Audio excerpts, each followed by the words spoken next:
Karena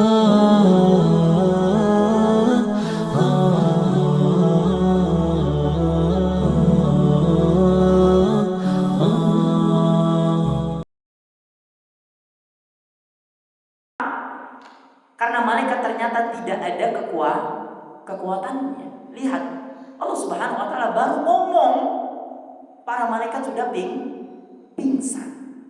Nah, maka apa? Ini menjadi dalil kita tidak boleh menyembah malaikat. Nah, ada sebagian orang-orang Islam yang menganut thariqah tertentu menyembah apa? Malaikat Jibril. Ini banyak. Nah, dan ini adalah kedustaan. Selanjutnya menjelaskan bahwa perkataan ini atau hadis ini membatalkan sihir. Walaupun apa jamaah sekalian, sihir itu terkadang benar. Nah, membatalkan sihir artinya apa? Tidak boleh melakukan sihir walaupun sihir itu terkadang benar. Kenapa benar? Tadi dikatakan bahwa kebenaran ini diberikan oleh Allah Subhanahu wa taala untuk apa? Menguji manusia. Kemudian selanjutnya faedah dari hadis ini juga menetapkan dukun sebagai orang pendusta. Nah, dukun sebagai orang pendusta. Dan selanjutnya faedah dari hadis ini juga mengatakan bahwa jiwa manusia itu sangat mudah menerima kebatilan dan kedustaan. Mereka ini mudah menerima satu kebenaran dan melupakan ratusan kebohongan setan. Nah, lihat, kemarin ada salah satu peneliti dari luar negeri atau nasional yang mengatakan kenapa sih orang itu bisa percaya dengan zodiak. Nah, jadi dia membuka satu zodiak, Gemini atau apa, nah, lupa.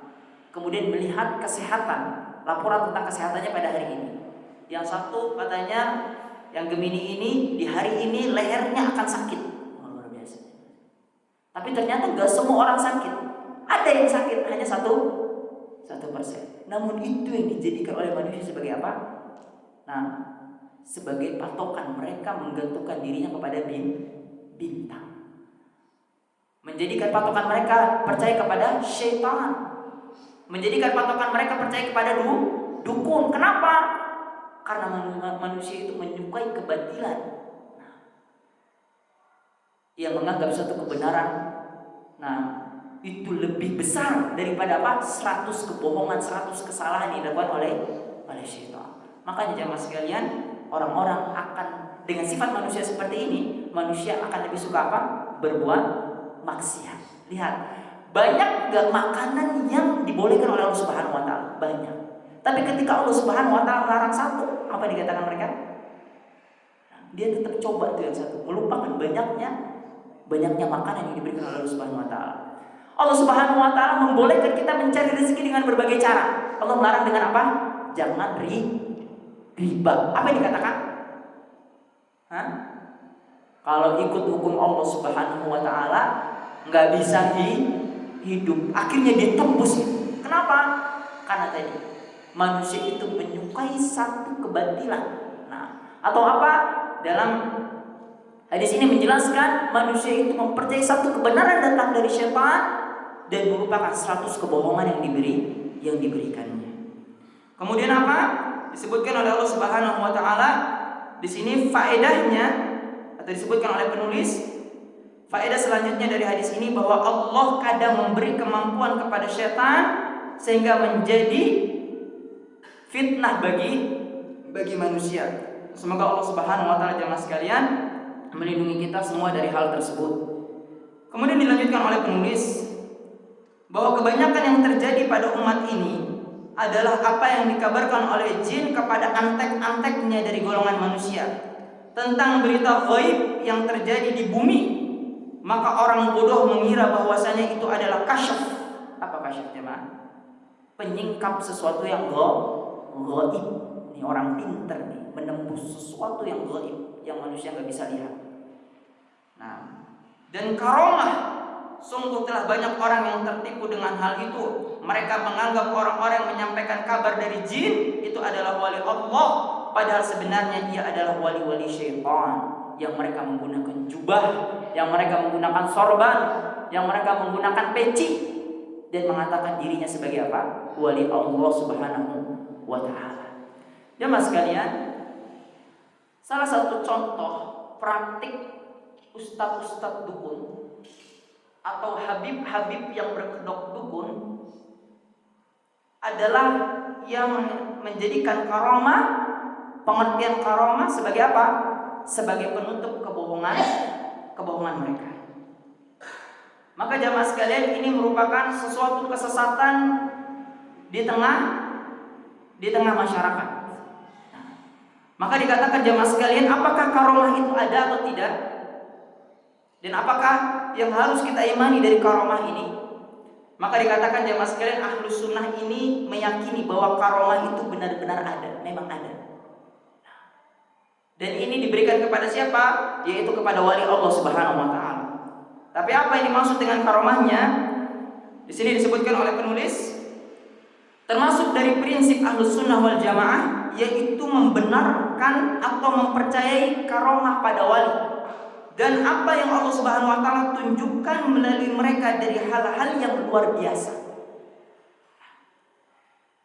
Tentang karomah para wali telah dibahas oleh para ulama Ahlus Sunnah, karena ada golongan yang mengingkari tentang adanya karomah para wali, yaitu golongan Mu'tazilah, Jahmiyah, dan sebagian golongan Asy'ariyah. Ada juga golongan-golongan yang ghulu, yang berlebihan dalam menetapkan karomah. Mereka meyakini dan mengatakan bahwasanya setiap yang luar biasa adalah karomah, meskipun itu adalah sihir dan kedustaan. Mereka adalah golongan thariqah sufiyah dan penyembah kubur, yang mereka gulu terhadap apa? Terhadap karomah. Mengatakan apa? Karomah ini adalah karomah, padahal ini adalah sihir yang dipelajari. Karomah ini jamaah sekalian, dikatakan oleh para ulama, karomah ini tidaklah datang sesuai kehendaknya. Dan karomah itu tidak bisa dipelajari. Dan tidaklah harus semua wali-wali Allah Subhanahu wa taala itu mendapatkan karomah, enggak harus. Ini merupakan keistimewaan yang diberikan oleh Allah Subhanahu wa taala. Maka dikatakan oleh Syekh Abdul Aziz bin Abdullah bin Baz rahimahullah yang menjelaskan mengenai perbedaan antara mukjizat dan karomah serta keadaan syaitoniyah yang luar biasa melalui tangan tukang-tukang sihir atau tukang yang mengecohkan umat, yaitu bahwa mukjizat mereka merupakan karunia yang Allah Subhanahu wa taala berikan kepada para rasul dan nabi berupa keluar biasaan. Itu mukjizat. Mukjizat digunakan untuk melawan orang-orang yang menentang para nabi alaihi salatu wassalam, untuk mengujinya dan untuk mengabarkan diutusnya mereka oleh Allah, serta untuk menguatkan dakwah para nabi dan rasul. Mukjizat ini bukan karena nabi inginkan, enggak, rasul menginginkan, enggak sama sekali. Tapi apa? Ini bantuan yang diberikan oleh Allah untuk apa? Menguatkan dakwah mereka, bukan menguatkan kantong mereka. Paham ya Mas? Jadi sebenarnya Islam ini mudah difahami secara rasionalitas.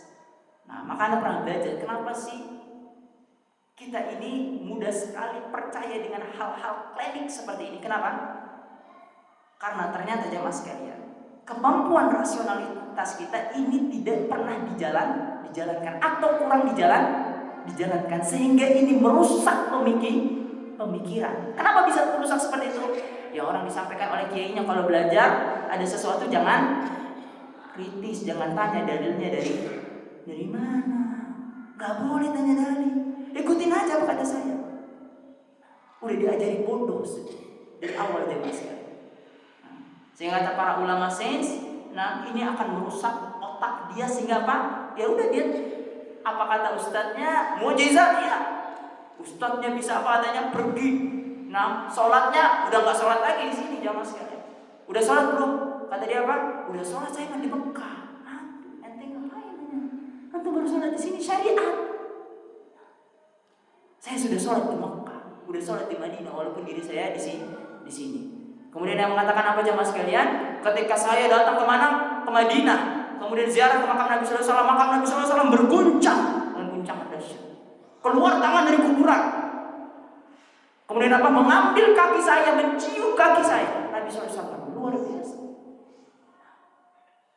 Ada yang berani nggak nanti jamaahnya nanya, ada dalilnya nggak Ustaz? Enggak. Udah diajarin bodohnya Mas.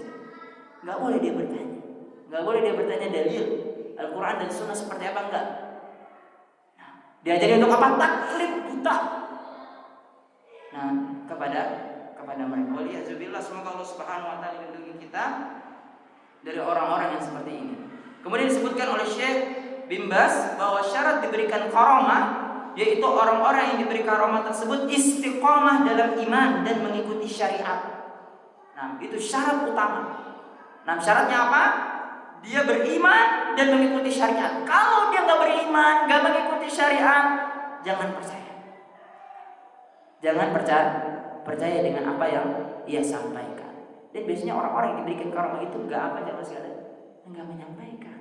Karena ini bisa menjadi fitnah bagi dirinya sendiri dan juga orang lain. Kalau ini apa aja sekalian? Wow, dia bilang saya ini ada khodamnya, macan.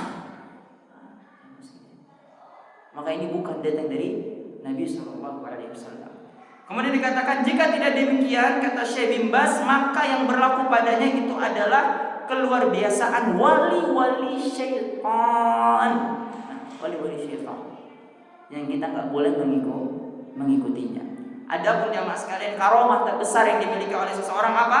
Dikatakan oleh Syekhul Islam Ibnu Taimiyah rahimahullah, innama ghayah al-karamah luzumul istiqamah. Sesungguhnya puncaknya kemuliaan, puncaknya karamah itu apa? Istiqomah. Siapa yang mampu sampai hidup akhirnya, sampai napas terakhirnya dia tetap istiqomah dalam keimanan dan ketakwaan kepada Allah Subhanahu wa taala. Kemudian jemaah sekalian yang semoga Allah Subhanahu wa taala rahmati kita semua, disebutkan oleh Allah Subhanahu wa taala dalam Quran surah Al-An'am ayat 128, wa yauma yahsyuruhum jami'an ya ma'syaral jin qad istakthartum minal ins wa qala awliya'uhum minal ins rabbana istamta'a ba'duna bi ba'din wa balagna ajalana alladhi ajjalta lana qala an-nar mathwaakum khalidina fiha illa ma Allah inna rabbaka hakimun alim. Dan ingatlah pada hari ketika dia mengumpulkan mereka semua, wahai golongan jin, kamu telah banyak menyesatkan manusia. Dan kawan-kawan mereka dari golongan manusia berkata, lihat jemaah sekalian, ketika Allah Subhanahu wa taala mengatakan ini, nah, orang-orang pengikut jin akan berkata nanti di hadapan Allah Subhanahu wa taala, Rabbana istamta'a ba'duna bi ba'd. Yaitu kata mereka, ya Rabb, kami telah bersenang-senang. Nah, dan sekarang bersenang-senang di antara kami. Dan sekarang waktu yang telah Engkau tentukan buat kami telah datang. Maksudnya bersenang-senang apa aja Mas? Antara jin dan manusia. Ini mungkin ini dijadikan oleh orang mengatakan apa? Boleh temenan sama jin. Kalau jinnya baik Ustaz, nggak apa-apa, melindungi ini. Kalau ada apa-apa keluar jadi macan, jadi mau. Nah, ini jinnya beriman. Lihat, ini nanti yang dikatakan oleh mereka. Maksudnya apa bersenang-senang? Disampaikan oleh Imam Ibnu Qayyim dalam tafsirnya. Maksudnya Rabbana istamta'a ba'duna bi ba'd, yaitu antara manusia telah bersenang-senang dengan jin. Maksudnya ketika manusia itu mendapatkan apa? Mendapatkan apa yang dijanjikan oleh jin. Berupa apa? Berupa berita-berita yang dikabarkan. Dan apa yang disenangi oleh jin dari manusia? Yaitu manusia menjadikan dia sebagai apa? Tempat sesembahan. Mereka taat kepada jin dan mereka membuat kemusyrikan. Itu adalah jemaah sekalian yang dimaksudkan oleh Allah Subhanahu wa taala dalam Quran surah Al-An'am. Kemudian disebutkan mengenai arraf atau tukang ramal. Arraf yaitu orang yang mengaku mengetahui mengenai